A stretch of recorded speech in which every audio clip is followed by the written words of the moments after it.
Hi guys, uh, today is 30th October and today marks my 1 year ownership of my Gixxer or my Venom, as you guys might know that I call him Venom.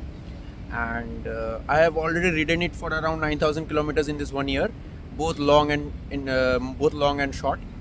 So on this day I thought, why not give a complete overview of my ownership experience of this 1 year, so that the people who are thinking of buying this bike in 2024 or 2025 may get a clear-cut idea of what kind of product this is or what it is capable of, and who this product targets and what are the pros and cons of this product. So without wasting any time, let's jump into the video. Let's come to the design aspect of the bike. Design, I would say it's a pretty much subjective thing. Some may like it, some may hate it, but personally, if I say I don't like the design of this bike, especially from the front. See, it has a small visor and very wide mirrors. Okay, and the visor or the windshield doesn't solve its purpose of cutting the wind because it is too small for that. And from side, the bike looks pretty much bulky and it looks good, honestly. From the back also it looks good with the chrome finish dual barrel exhausts and the strip shaped tail lamp. But from the front it messed up. I don't know why Suzuki needs better designers. The design is bulky and has a good road presence. And whenever I ride this bike on the road, some or the other people will notice, and some people will come to me and say what cc this bike is, like what cc engine this has. So since there is nowhere written as 150, so people often confuse this bike as 250 to 300 cc bikes, and when I tell them that this is just a 150 cc bike, they get a bit disappointed. And see, as you can see, there are bulb shaped indicators both, and the plastic quality is good.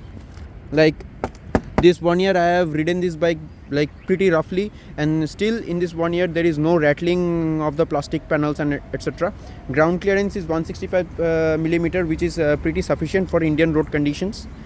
And let's come to the engine specifications of the bike. So this is the engine, and this is a 155cc 4-stroke 2-valve SOSC air-cooled fuel-injected engine that provides 13.4 PS of power and 13.8 Newton meters of torque.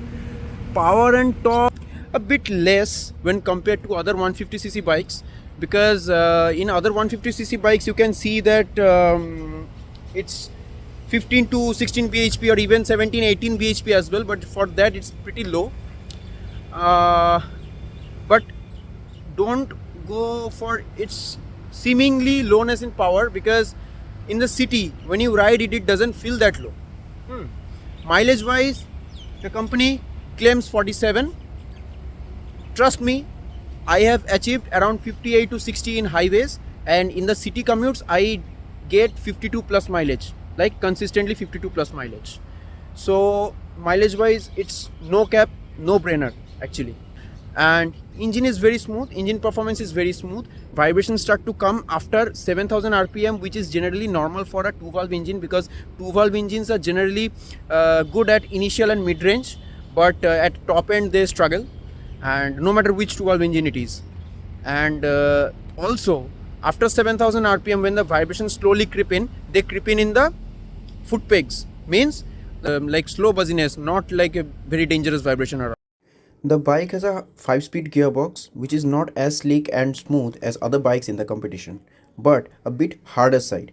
By hard I don't mean uncomfortably hard, but a stiffer side, not as buttery smooth as the competition. The bike doesn't come with a slipper assist clutch, yet the clutch action is very light. Not too light, but around 70% light, if 100% is the mark for those that come with a slipper clutch. I think it should have been included as a standard feature. The company claimed top speed is 125 kilometers per hour, but I have achieved 128 in this, but also with the mirrors open. And when I was doing the top speed run, the road became inclined. So I think if the mirrors were folded and the inclined road didn't came, so I think it would have easily achieved around 130 to 134. I think it would have achieved, because still 2000 rpms were left. It didn't hit the red line then. Okay, regarding heating issue, I would say there is no heating issues at all. Like before first service I used to get like little sense of heating, but not that much on my legs. But after the first service was done, there is no heating issues at all. I made around 200 to 300 kilometers of trip on highway in long, like at a stretch. Still no heating issues. Like engine performance wise, it is great for the power that it like offers. Now let's come to the tire and braking. At the front, you will see that it has 100/80 MRF Zapper tire, and which provides sufficient grip. And like in the rear, it has 140/60 R17 radial tire, which is MRF Zapper. Tire grip is exceptionally good for both wet and dry conditions. The bike comes with single channel ABS. The front brake rotor is 266 mm, and the rear disc rotor is 240 mm. And at the front, it is single piston caliper by Vibre, and which is axially mounted. Regarding braking, I would say it offers excellent braking, and along with the tire, like I have no complaints. People have often suggested me to go for Apollo or Michelin, but I don't think I would be needing, because it has saved me in very critical situations. Like since I told you that it has a single channel ABS at the back, means no ABS technically at the back, so often the rear wheel tends to lock. But I think it's my personally belief that if you are able to tackle the bike, or if you have enough skills, then when the wheel gets locked, it provides a better braking than if the wheel is not locked, like if it acts like ABS. So I think braking wise also it's a pretty good, and the tire grip is also very good. So now let's come to electronics. So electronically, this bike is like pretty raw, I would say. For electronics, it has this instrument cluster, Bluetooth, and turn-by-turn navigation. So regarding the turn-by-turn navigation, I would say like it is pretty much useless. Like not for the bike, but for the app. Like the app is integrated with My Maps India or something like that. So in that API or in that app, actually they don't have many locations which I essentially need for that. Like for example, if I go to my office, which is in Salt Lake, Kolkata, so I can't find my office building over there. For that I need to like select a landmark which is nearby. There is a college nearby, so I need to select that college. Not, I can't select my office building. On the other hand, in Google Maps, I can select my office building particularly. So I think it would have been better if they integrated Google Maps instead of My Maps India. In the Bluetooth, it shows caller names, and there is another option as well, like you can enable SMS option, where like if somebody calls while you are riding the bike, the app will automatically send an SMS to the caller that the person is riding the bike, and he or she will respond to you once he or she is over with riding the bike. So another con I would say regarding the, not con, a drawback, that is the data on the app, like the Suzuki Ride Connect apps takes some time to sync with the data on the bike. So it should be instantaneous, right? It should be like seamless. It should be happening instantaneously, right? But it doesn't happen. So it's like looks bad. This thing looks bad. Now let's come to riding comfort. And regarding this, I would say this bike weighs around 148 kilos. This is comfortable for both city and long rides as well, because I have ridden it like I have made 2 or 3 long rides with this, and ridden it at a stretch of 100 kilometers. So no issue of back pain, shoulder pain, or wrist pain as well. I have faced no such issues. And the foot pegs are slightly rear side, as you can see, which provides a slight sense of sportiness as well as comfort. And sitting posture is upright with slight biasness towards the front, which is natural for us, like a fairing bike. If you are sitting like a commuter bike in a fairing bike, then you won't get that feeling, right? And it is not at all uncomfortable like other bikes in the in such segment like R15.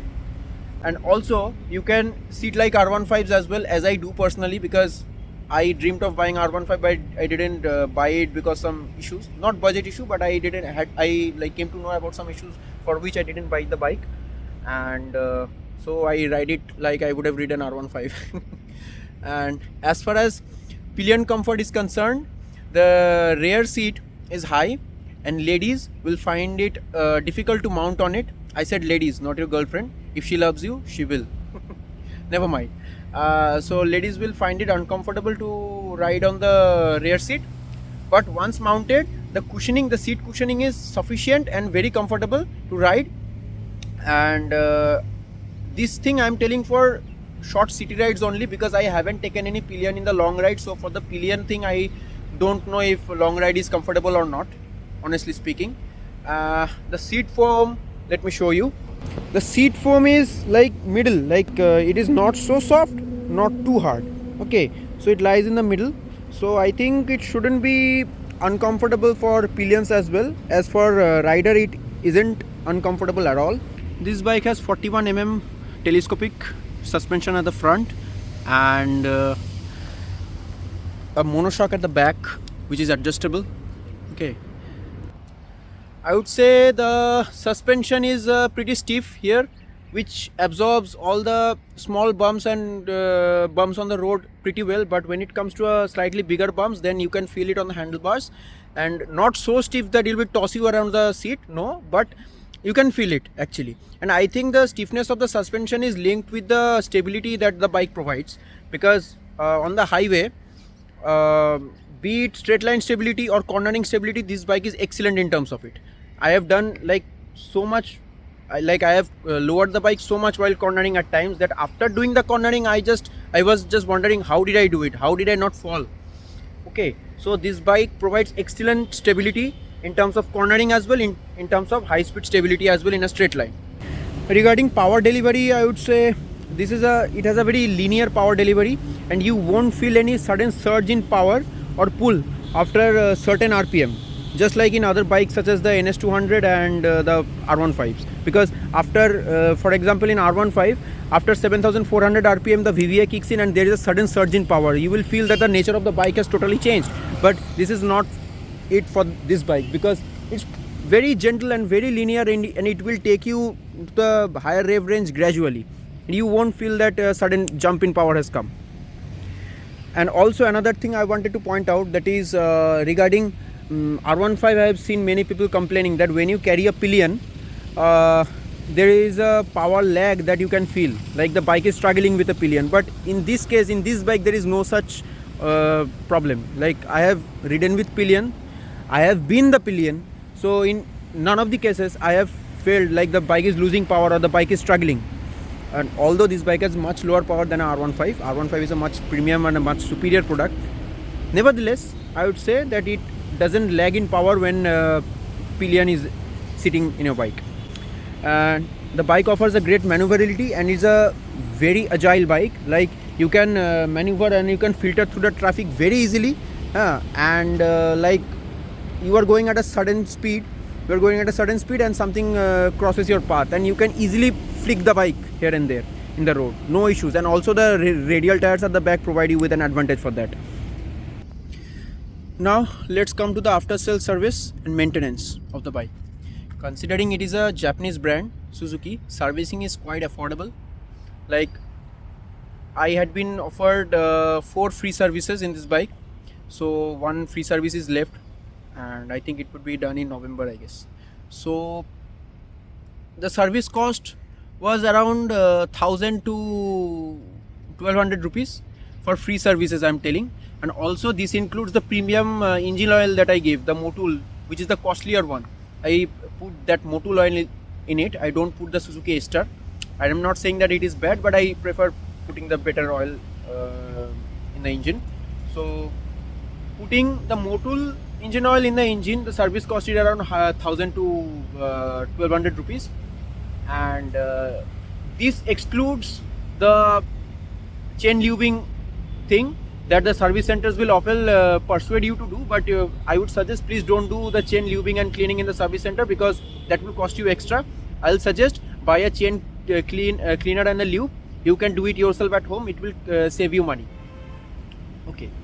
And service centers experience, I would say, is pretty inconsistent in the sense the service center that I service my bike from is pretty good. I have no complaints about that. But in some other service centers, it can vary.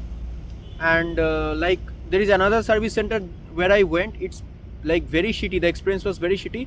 So I went there only once, and then I never went there. I go to the service center where I bought the bike from. And parts availability regarding, I would say, like people often complain in Suzuki's the parts availability is bad. I would say parts are not available in the market. They are only available in the service center, and in my case I haven't faced any parts availability issue till date. I don't know about future. And the parts that I wanted were always available for the bike. And also for aftermarket, this bike has very low support. Like aftermarket parts are not available. For example, I wanted to mount a crash guard on my bike, engine railing guard. So I didn't get that anywhere, and they said there needs to be a clamp mounted inside the frame, and then only aftermarket parts can be fitted. So I said no, don't mount any clamp on the frame because it may compromise the durability of the frame.